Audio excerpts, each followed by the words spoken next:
Shree Ganesha Sharada Gurubhyo Namaha Sinduraruna Vigraham Trinayanam Manikya Taranayaka Shekharam Smitamukhim Apinamaksuruham Panibhyam Alipurna Ratna Chashakam Raktotpalam Bibhratim Saumyam Ratna Ghadastha Rakta Charanam Dhyayet Param Ambikam.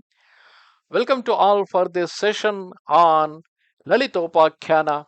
In the previous part, we have heard about how Vishnu and all the Devathas went to the edge of the visible universe, or the spatial universe, and they started praising, singing in the praise of Lord Mahashambhunatha.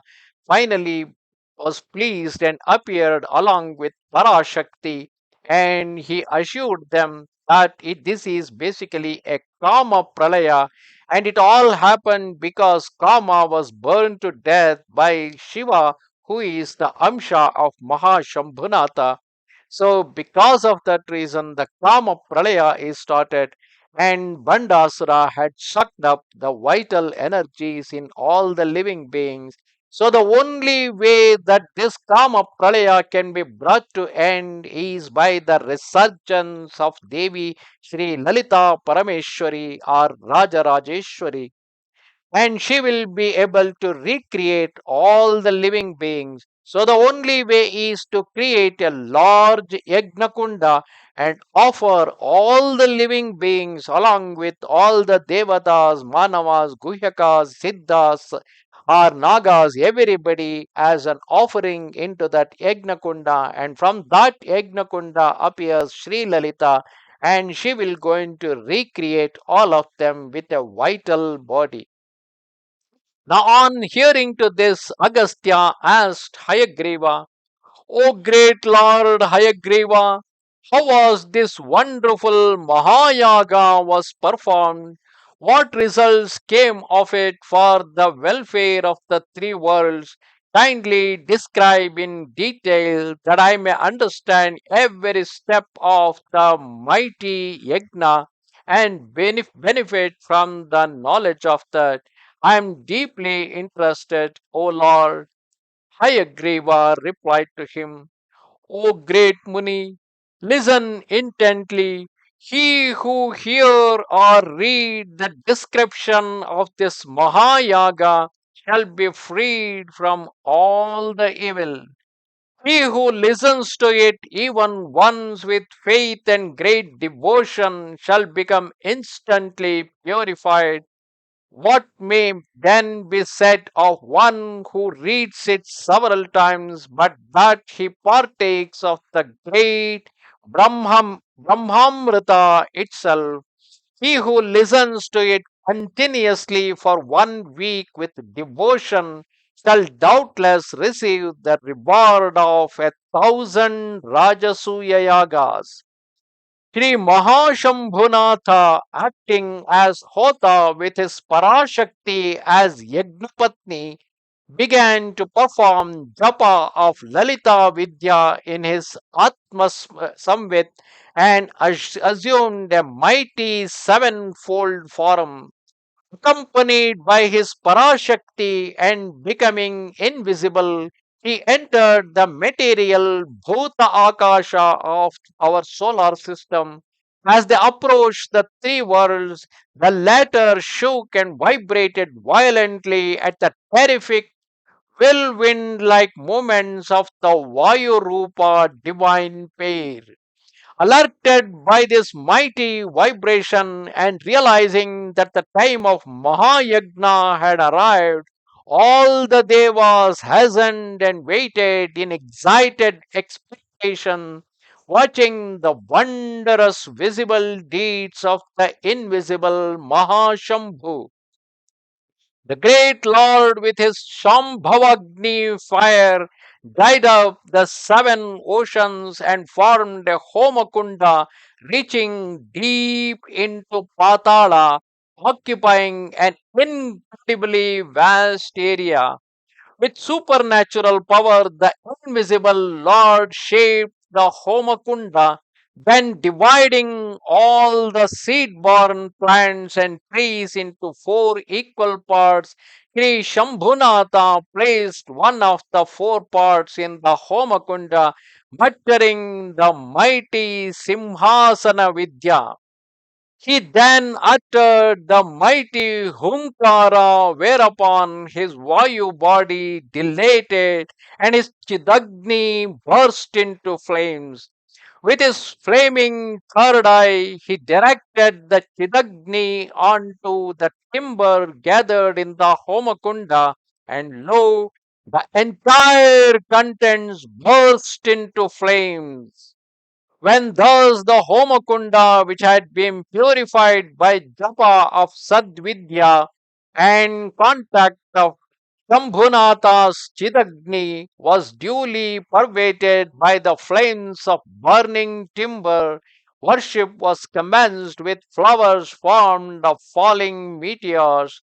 Then Archana was performed in due order, first to the eight lords of Yagna, and then to the six lords of Agni or fire, in the middle of which they three other Munis, Murtis were also worshipped. The Yagnamurtis are Jataveda, Saptajihva, Vishvedeva, Devamukta, Vyavaha, Ashrudhara, Vaishwanara, and Kaumarateja. The six Murtis of fire are Sahasrarchi, Swastipurna, Ushi, Uttishta Purusha, Dharmavyapi, Saptajihva, and Dhanurdhara.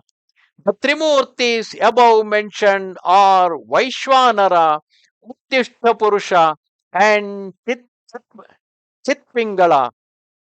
Parashankara then worshipped the seven tongues of flame of Samvidagni in seven different ways. Hiranya, Kanaka, Rakta, Krishna, Suprabha, Atirakta, and Bahurupa. Taking hold of the clouds as mighty ladies, Mahashambhu poured the first of the seven oceans like unto ghee into the home fire.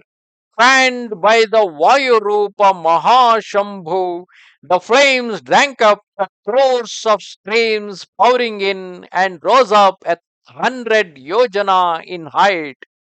Taking hold of a second quarter of the trees, Hara fed them to the hungry flames and poured the second of the oceans like unto ghee. When their flames roared up to a height of 200 yojanas, then Parashambhu threw in third quarter of trees and poured the ocean of sugar water into the flames.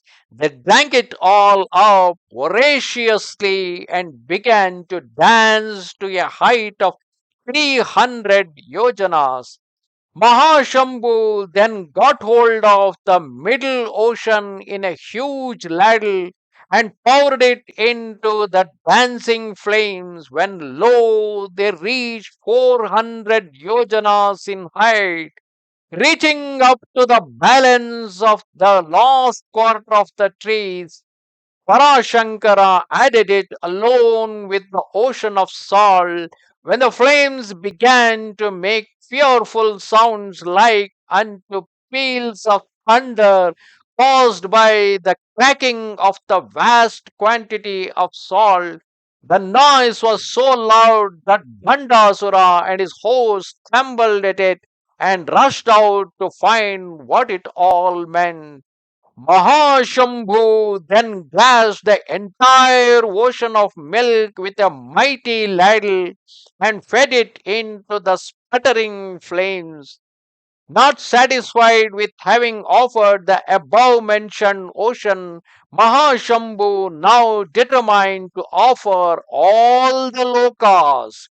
So, drawing all snakes to him by the power of his own Vayurupa, he made Karkotaka and others fall directly into the flames. Then he called the 8 elephants guarding the 8 directions. These Airavata, Pundarika, Vamana, Kumuda, Anjana, Pushpadanta, Sarvabhauma, and Supratika, along with their wives Abhraka, Kapila, Pingala, Anupama, Tamraparni, Shubhradanti, Gandhavati, and Anjanavati jumped into the flames. Then came people from Bharatavarsha, Kimpurusha Harivarsha, Kuruvarsha, Bhadrashwavarsha, and Ketumala Varsha, and offered themselves in sacrifice.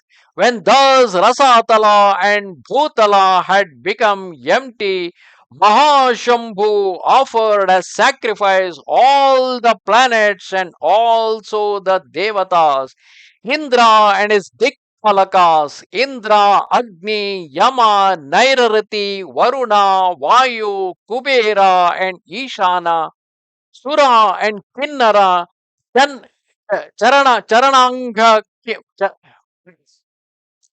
Charana, Purushas, Siddhas, Sadhyas, and all other devas decorated themselves in festive clothes and ornaments and offered themselves as sacrifice. The wives of the Dikpalakas, Shachi Devi, Swaha Devi, Shyamala Devi, Dirgha Devi, Kalika Devi, Anjana Devi, Chitraleka, and Ishana also enter the flames accompanying their husbands, the twin Ashwins, the 8 Vasus, Apu, Dhruva, Soma, Adhruva, Adharva, Anila, Pratyusha, Anala, and Prabhasa, the 12 Adityas, Aryama, Mitra, Aruna, Arka, Bhaga, Indra, Vivaswanta, sorry, Pusha, Arjanya, Toshta, Vishnu, and uh, Aj- Ajang, Ajaganya. The 11 Rudras, Ugra, Soma, Sharva, Mrgavyadha, Rantija, Bhikshuka, Ahirbudnya, Inaki, Padukeshwara, Kapalikeya, and Bhauma, and the Pitraganas also fell into the flames gladly, accompanied by Sanaka, Sanandana, Sanat Kumara, and Sanat Sujata, and other great munis, bearing his 5 weapons with Lakshmi Devi and Bhudevi by his side. Lord Vishnu, with a radiant, smiling face, fell into the flames of Samvid Agni. Then came Lord Shiva, accompanied by Bhringi, Nandi, Vinayaka, and the Ganas who, worshipping the Chidvahini, entered it with characteristic calm and peace. Then followed 66 crores of Devaganas and Apsaras, while Bhandasura and Tarakasura silently gazed in scorn at the great Homakunda, which was swallowing up all life in the 3 worlds. Then approached Brahma with Marichis and Tapaswins, riding on his swan, fully bedecked and flanked by Saraswati, Savitri, and Gayatri, and they all offered themselves as sacrifice, desiring the welfare of the 3 worlds in a new creation. The 4 Vedas with the 6 Darshanas personified had also entered the flames along with those who were responsible for their propagation. Thus, after offering up of all the 3 worlds, Mahashambhu was left alone with the Chid Kunda, the flames of which were now rising to the top edge of the material universe. He then completed the Mahahoma and leaving his Vayurupa assumed his own Swakara and started praying to Lalita Parameshwari to emerge from the sacrificial Chidagni Kunda. Thus, in this part of the story, we have seen the details of the Maha Yaga, how it was performed, and all the being across the three worlds, along with Brahma, Vishnu, and Shiva, they all offered themselves as a sacrifice into that Maha Yaga. Namaste Sharada Devi, Kashmira Puravasini, Twamaham Prarthaye Nityam, Vidya Danancha Dehime. Goodbye.